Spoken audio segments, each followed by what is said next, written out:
আসসালামু আলাইকুম ওয়া রাহমাতুল্লাহি ওয়া বারাকাতুহু। সুপ্রিয় শ্রোতা মণ্ডলী, আপনাদের কাছে কাদিয়ানী সিরিজ ৩ পর্ব শুরু করছি। এখন যে বিষয়ে আলোচনা করব, তো গোলাম মির্জা আহমেদ কাদিয়ানী ভণ্ড একজন প্রতারক। গোটা বিশ্বজগতের মধ্যে বেশ কিছু মানুষ এসে তাকে নবী হিসেবে বিশ্বাস করে। এই ভণ্ডর কিছু দাবি আমরা উপস্থাপন করছিলাম। আজকে যে দাবিটা দেখাবো, যে মির্জা কাদিয়ানী তিনি নবী ঈসা আলাইহিসসালামের চাইতেও তার মর্যাদা বেশি, তিনি নিজে কথা দাবি করেছেন, অন্য কেউ না। তার নিজেরই কিতাব, নিজেরই বই, তিনি এই দাবিটা করেছে। আপনাদের সামনে এটা আমরা নিয়ে আসছি। আমরা একটা পুস্তক আপনার সামনে নিয়ে আসছি, দেখেন। এটার নাম হচ্ছে হাকিকাতুল ওয়াহি। আমি দেখাচ্ছি প্রথম থেকেই। এটা হচ্ছে হাকিকাতুল ওয়াহি, আপনারা দেখতে পাচ্ছেন। আরো বড় করে দিলাম। হাকিকাতুল ওয়াহি, ওয়াহির প্রকৃত তাৎপর্য। দেখেন, হযরত মির্জা গোলাম আহমদ মাসিহ মাউদ ইমাম মাহাদি, তারপরে আদি রেখেছে। প্রকাশনায় মজলিসে আনসারুল, অনুবাদ করেছে নাজির আহমদ ভুইয়া। সম্পূর্ণ আপনারা দেখতে পারেন এটা, ঠিক আছে। আমি পিডিএফ ফাইল থেকে দেখাচ্ছি। 119 নম্বর পৃষ্ঠা খুলবেন।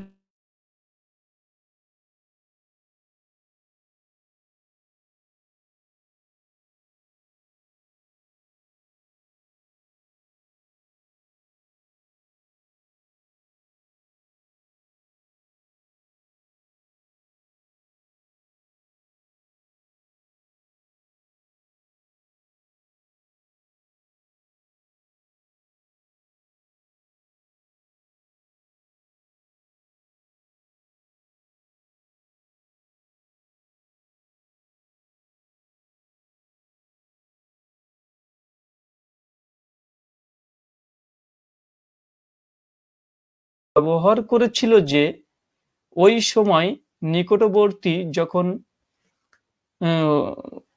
মানে হয়তো আকাশ ফাটিয়া যাইবে, ইহাতে আকাশ ফাটিয়া যাবে, অতএব খোদা দেখিয়াছেন, খোদা দেখাইতেছেন যে এই রাসূল নগণ্য দাস ইসরাইলি মাসীহ ইবনে মারিমের চাইতেও বড়। আপনাদের কাছে আমি এই জিনিসটাকে একটু ভালোভাবে লক্ষ্য করে পড়তে বলছি। দেখেন এই লাইনটা, দেখেন কি বলছেন। অতএব খোদা দেখাইতেছেন যে এই রাসূল, মানে এখানে গোলাম মির্জা আহমেদ কাদিয়ানী নিজেকে বলছে, এই রাসূলের নগণ্য দাস, মানে আমাদের নবী মুহাম্মদ সাল্লাল্লাহু আলাইহি ওয়াসাল্লামের নগণ্য দাস ইসরাইলি মাসীহ ইবনে মারিমের চাইতেও বড়। তার মানে এখানে স্পষ্ট ভাবে এই মির্জা কাদিয়ানী নিজেকে বানি ইসরায়েলের শেষ নবী ঈসা আলাইহিস সালামের চাইতেও নিজেকে বড় দাবি করছেন। নাউযুবিল্লাহ মিন যালিক। অনেকেই মানে অনেক কাদিয়ানী আছে, তারা বলে জি না না না, আমাদের কিতাবে এই সমস্ত কিছু নেই। দেখেন তাদের অবস্থা, দেখেন নবী ঈসার চাইতেও নাকি এই মির্জা কাদিয়ানী নিজে দাবি করছে, নিজে বলছে যে আমি ঈসার চাইতেও আমি বড়। আসেন আমি আরো একটি দেখাই, বই দেখাই। এটা মির্জা কাদিয়ানীরই লেখা বই, নিজেরই বই। এটা হচ্ছে দাফেউল বালা, বালা মুসিবতের প্রতিরোধক। এটা দেখেন হযরত মির্জা গোলাম আহমেদ কাদিয়ানী তারই লেখা। এটা বাংলাদেশ থেকে ছাপানো হয়েছে। আহমেদিয়া মুসলিম জামাত প্রতিষ্ঠাতা। আপনারা বইটা পেয়ে যাবেন, এটা বাংলাদেশ থেকে ছাপানো হয়েছে। দেখেন, আহমেদিয়া মুসলিম জামাত বাংলাদেশ। এই বইটার আমি 8 নম্বর পৃষ্ঠায় যাই।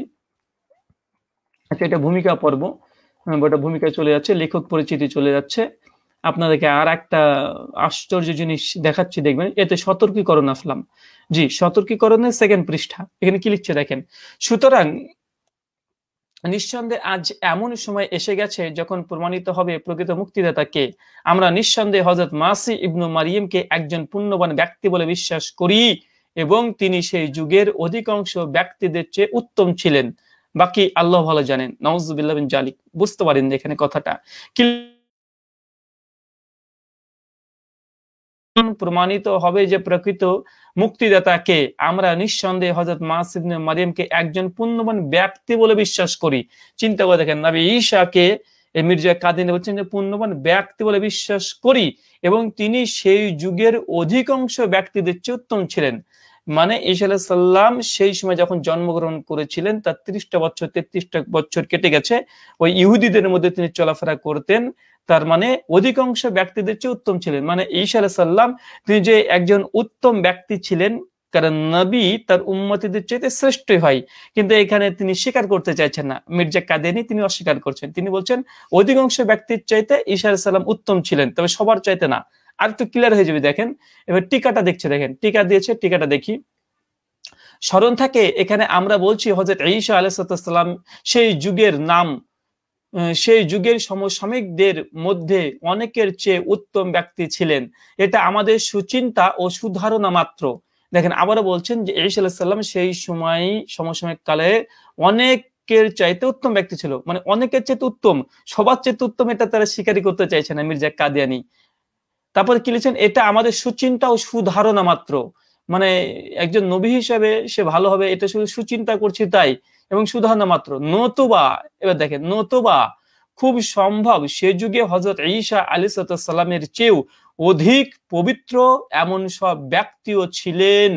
চিন্তা করে দেখেন, মির্জা কাদিয়ানী বলছেন যে ঈসা আলাইহিস সালামের যুগে ঈসা আলাইহিস সালামের চাইতেও অধিক পবিত্র এমন সব ব্যক্তিও ছিলেন যারা প্রত্যেকে আল্লাহর নিকট প্রিয়তর ও বিশিষ্ট বুজুর্গ। তারপর তিনি কোরআন থেকে একটা আয়াত নিয়ে এসেছেন, ওয়াজিহান ফিদ দুনিয়া ওয়াল আখিরা ওয়া মিনাল মুকাররাবিন, সূরা ইমরান আয়াত নম্বর 46, যার অর্থ আল্লাহ সুবহানাহু ওয়া তাআলা নবী ঈসা আলাইহিস সালামকে ইহকাল এবং পরকালে সম্মানিত করেছে। এরপর কি লিখছে দেখেন, এখান থেকে একথা প্রমাণ হয় না যে তিনি আল্লাহর নৈকট্য প্রাপ্তদের মধ্যে সবার উপরে ছিলেন। দেখেন এই আয়াত নিয়ে বলছেন যে ঈসা আলাইহিস সালাম যে সেই সময় তার উম্মত যতগুলো ছিল তাদের থেকেও যে তিনি শ্রেষ্ঠ, এটা প্রমাণ হয় না, বরং এ থেকে সম্ভাবনার আভাস পাওয়া যায় কোন কোন ব্যক্তি তার চেয়েও আল্লাহর অধিকতর নৈকট্য প্রাপ্ত ছিলেন। নাউজুবিল্লাহ মিন জালিক। মানে এখানে তার উম্মতিদেরকে, মানে নবীর চাইতে উম্মতিদের মর্যাদা বৃদ্ধি করে দিচ্ছে। আজীব ব্যাপার। এটা সুস্পষ্ট তিনি কেবল বানী ইসরাইলের মেষদের জন্যই এসেছিলেন। মানে তারপরে ব্যাখ্যা করছে যে ঈসা আলাইহিস সালামের গুরুত্ব কমানোর জন্য। তারপর দেখেন শেষের দিকে কি লিখছেন, তবে হযরত ঈসা আলাইহিস সালামের ন্যায় পরায়ণতা ওই যুগের ন্যায় পরায়ণদের তুলনায় অধিক বলে প্রমাণ হয় না। নাউজুবিল্লাহ মিন জালিক। তিনি বলছেন যে ঈসা আলাইহিস সালামের এই ন্যায় পরায়ণতা ওই যুগের ন্যায় পরায়ণদের তুলনায় অধিক বলে প্রমাণ হয় না। মানে নবী ঈসা আলাইহিস সালাম তিনি ন্যায় পরায়ণ ছিলেন, কিছুটা ছিলেন, কিন্তু তার চাইতেও ওই ইহুদি যারা সেই সময় ছিল তারাই নাকি বেশি ন্যায় পরায়ণ, এটা বোঝাতে চাইছে। নাউজুবিল্লাহ। এবং দেখেন হযরত ইয়াহইয়া নবী হযরত ঈসা আলাইহিস সালামের চেয়েও একটু বেশি বুজুর্গির অধিকারী। মানে নবী ঈসা আলাইহিস সালাম কে বলছেন, নবী ঈসা প্রসঙ্গে বলছেন যে ইয়াহইয়া ঈসার চাইতে বেশি বুজুর্গি ছিলেন, কারণ তিনি মদ পান করতেন না। নাউজুবিল্লাহ মিন জালিক। মানে বোঝাতে চাইছেন যে নবী ঈসা আলাইহিস সালামের চাইতে ইয়াহইয়ার মর্যাদা বেশি। কেন? কারণ নবী ইয়াহইয়া তিনি মদ পান করতেন না। মানে পরোক্ষভাবে বলতে চাইছে যে ঈসা আলাইহিস সালাম মদ পান করতেন, যে আমরা আগের 2 নম্বর ভিডিওতে আমরা স্পষ্ট ক্লিয়ার করেছি, ওটা দেখে নেবেন। তার সম্পর্কে এই কথাও শোনা যায়নি কোন চরিত্রহীন নারী এসে নিজের হারাম উপার্জিত টাকা দিয়ে তার মাথায় তেল মালিশ করেছে। নাউজুবিল্লাহ মিন জালিক। মানে নবী ঈসা প্রসঙ্গে অভিযোগ করছে মির্জা কাদিয়ানী, অথবা নিজ হাতে বা মাথায় চুল দিয়ে তার শরীর স্পর্শ করেছিল। নাউজুবিল্লাহ মিন জালিক। অতএব মানে অথবা কোন সম্পর্ক ছাড়াই কোন যুবতী নারী তার সেবা করত। এই জন্যই খোদা তাআলা কোরআনে হযরত ইয়াহইয়া আলাইহিস সালামের নামের সামনে হাসুরান শব্দ ব্যবহার করেছেন, অথচ ঈসা আলাইহিস সালামের সম্পর্কে এই শব্দ ব্যবহার করেনি। সেই সব গল্প কাহিনী এমন শব্দ ব্যবহারের পথে প্রতিবন্ধকতা ছিল। মানে সুপ্রিয় শ্রোতা মণ্ডলী, আপনারা এখানে বুঝতে পারছেন যে নবী ঈসা আলাইহিস সালাম প্রসঙ্গে লিখছেন যে নবী ঈসা আলাইহিস সালাম তিনি মদ্যপায়ী ছিলেন, তিনি মদ খেতেন, নারীদের সঙ্গে চলাচল করতেন, হারাম উপার্জনকারী বেশ্যা নারীর কাছ থেকে সেবা নিতেন, মালিশ করে নিতেন, পায়ে চুমু দিতেন। মানে এইসব কথাগুলো নবী ঈসা প্রসঙ্গে লিখছেন। নাউজুবিল্লাহ মিন জালিক।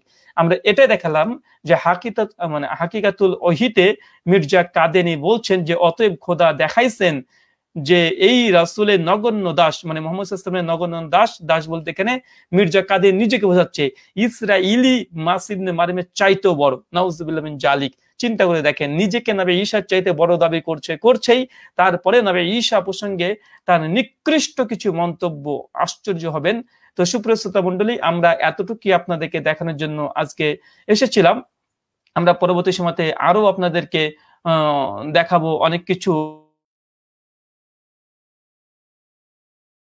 আসলে মুসলিম উম্মাহ কাফের এমনি বলে না, তাদের অনেকগুলো কারণ আছে। এই কারণগুলো আপনারা আজকে সুস্পষ্টভাবে আপনারা বুঝতে পারছেন, যেদিকে কাফের বলার নির্দিষ্ট কারণ অবশ্যই আছে। যাই হোক, আজকে আমরা এখানে বিদায় নিচ্ছি। ওয়া মা আলাইনা ইল্লাল বালাগ। আসসালামু আলাইকুম ওয়া রাহমাতুল্লাহ।